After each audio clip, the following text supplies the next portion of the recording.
Right, and we are live, I believe. Yeah, we are. Hello, everybody, and welcome to Forever Sports, Forever Cricket, actually. And we are live for the Proteas squad announcement, which has just been announced. Shuki Conrad's first Proteas test squad, and it's to face the West Indies in about 2 weeks' time, I think. It's coming up. I think it's an invitational game next week.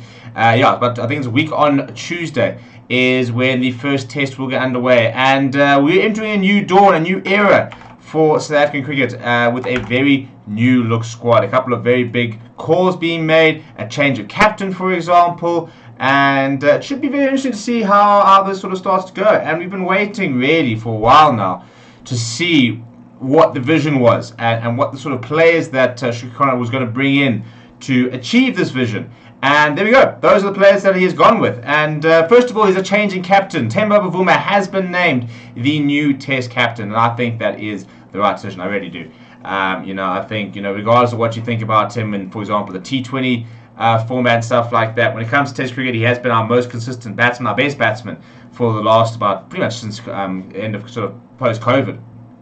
And so I think it's a very good decision to name him as captain. And so Dean Elgar remains in the squad, but not as captain. And I think that Temba Bavuma, I think that he's grown so much the last couple of years. I think from a captaincy point of view, I don't think he can ever be really doubted in terms of having the buy-in from the players. In terms of, for example, his the way he captains the side, the way he moves his bowlers around, the way he sort of inspires his players, stuff like that. We've seen him in all sort of formats when he has captain. He's really got that ability. I think he is a very good cricketing captain, and at the moment, one of our most important batsmen. So I think that was a pretty easy decision to make. A couple other decisions, a big call-up for Tony Zorzi. So first of all, some big names being left out. No Saul Ervier. It looks like he has not been included, and that will probably much be his Test career, unfortunately, coming to an end.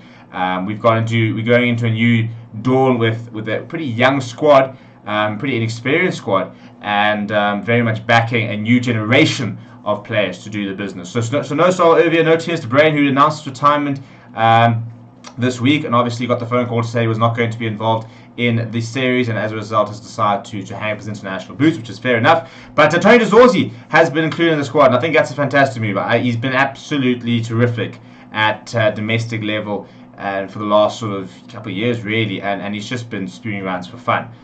So I think very much our new opening partnership is going to be Dean Elgar and Tony Zorzi at the top of the order, which excites me. J.L. Coetzee is named on the side, and we saw J.L. Coetzee. I mean, he went on the tour to Australia, didn't play a single match, but we see now during the SA20, completely different format. But he's fast, he's aggressive, and I think that he, even if he's not ready to play right now, I think being in the sort of squad and stuff like that is going to be a very big part of his journey. Other players, for example, that are big ones are mostly Marco Janssens included, Simon Harmer still included, Dean Elgar, Heinrich Klaasen, Keshav Maharaj. Heinrich Klaasen being included, I think, is a nice one as well. I think he's playing some of his best cricket of his career. Ian Markham brought back into the side, and that's a big backing for someone who's not played a lot of red ball cricket. He fell out of the squad because he just hasn't been scoring runs. But given the fact that we are looking to play this new aggressive style of cricket, maybe that'll suit Aiden Markham. Maybe not necessarily at the top of the order. Maybe we might see him coming a bit further down, which is I think going to be an interesting sort of way to see them. I'm going to go through sort of the squad and see some of the words that they have said about it, and I think that moving forward, I'll be interested to see if this is kind of the core group, or if there are going to be other players sort of added to it as the time goes. Because a couple of big omissions, for example, no Lungi Ngidi in the squad, which I'd like to know why. We know it's not an injury, so I personally think Lungi Ngidi should be involved. I think that he's one of our best bowlers across all formats. But Vian Mulder being included as an all-rounder, I think we really are looking for a genuine all-rounder that we're looking at. And I think Marco Janssens got the potential, but I think that Vian Mulder is a very talented player, and I think in the last couple of months he's really been backed by his various unions, by his various teams to get a job done. And I like the backing of him. I've always rated him very highly. I think, and in the red ball season he has scored some runs, he has taken some wickets. You get Mutusami in there, Sinu Mutusami. I think it's an interesting decision as well. I mean, it's another spinning option, for example. Under Nokia, Keegan Peterson back in the squad, Keisha Rabada, and then Ryan Rickleton, who has not had a surgery and yet is now deemed to be fit again and good enough again and again. That's a no-brainer. You look at his stats in the domestic scene, and it's just a no-brainer really. But there's a lot of different announcements, a lot of different sort of news to get in to during this press release. So let's go sort of through it. And that's obviously that's a squad, but a lot of big things. For example, Victor Pitsang has been left out or has been released as selector. So let's just sort of go through it, has we? So first of all, Dean Elgar obviously has been relieved of duty, but Temba Bavuma will captain the Red Bull side as well as the ODI side, but he will no longer be the captain of the T20 side. That new captain will be named when we name the new T20 squad. So that's the first sort of big news. No, Temba is no longer no longer captaining the T20 side.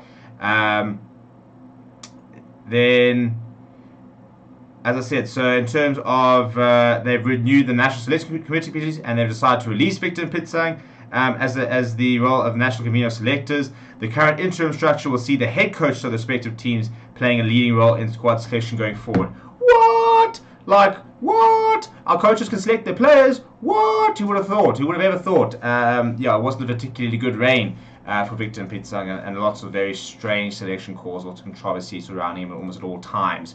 I don't think anybody's going to be too sad to see the back of him in that role. Enoch and Craig said, we also felt this is an opportunity to reassess the selection team and decide to make some changes that we expect will help us with planning better in the future. In this regard, we thank Victor for the time he's invested with the national team over the last few years and wish him well for the future. So the big ones are Tony DeZorzi. He's got his main call-up, and we're looking at his domestic 4-day series. He's averaged 122, scoring 489 runs so far. Senator Mutusami is back in the squad. He was in the squad in 2019.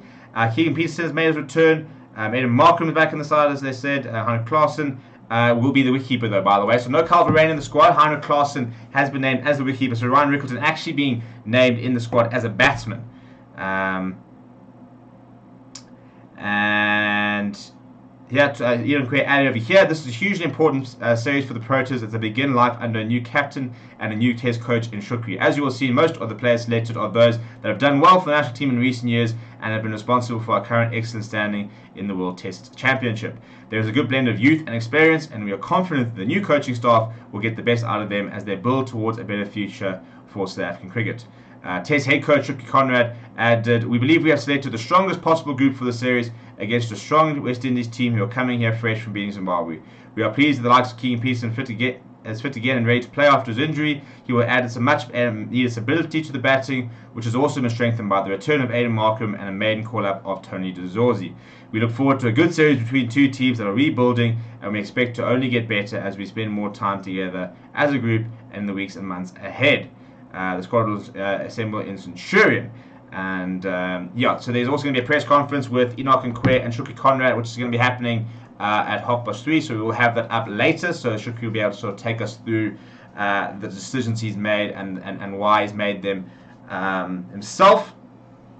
And then there's also a press conference that should be coming up with Temba Bavuma in the next couple of days, where he can talk about his him being named Test captain and relinquishing the T20 position as well. So there it is. That is the squad. I'm excited. I'm very excited. I think that we've rewarded players with form. Tony DeZorzi had to be included. That was a non-negotiable. I think. Ryan Rickleton as well. Good to see. I think Aidan Markham being drafted back in. I understand that he doesn't actually really have the form and the numbers to back it up, but. Yeah, I think off the back of the SA20 winning it as captain, I think that he is probably in some of the form of his life, and he needs to get an opportunity. And I think that Aidan Markham batting to his best ability makes this Test squad a lot better.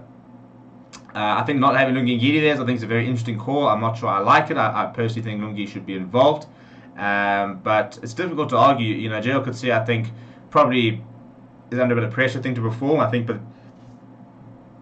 Again, he's young, and I think they're looking at him as somebody they can work with, someone that can really get going to the best. And if you can get to him finding the best abilities, I do think he could be a next, you're never going to go as far as saying the next day I'll stay.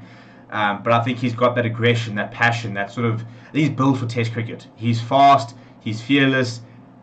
He's an aggressive bowler. You know, he's a fierce competitor. You know, he hates being hit around the park. He loves taking wickets. He loves being in the game. And I think that kind of character that really does suit Test cricket. So I think that it's a good decision to back him. I personally probably would have taken out one spinner and included Lungi as an extra seamer. So interesting to see what the thinking is there. So just on TV says glad to see Rickerton and Markham back. I would have waited to see Zorzi back up as triple, but I love the squad. Look, I mean, Tony Zorzi was scoring a lot of runs. I think it was the India A when they had that series, and he scored runs for fun. So yeah, but overall, I'm very happy with the squad. Let me know what you think of the squad down in the comments below. Please do smash a like on the video and subscribe to the channel as well. Thank you very much for watching. My name is Steven, and I'll chat to you soon.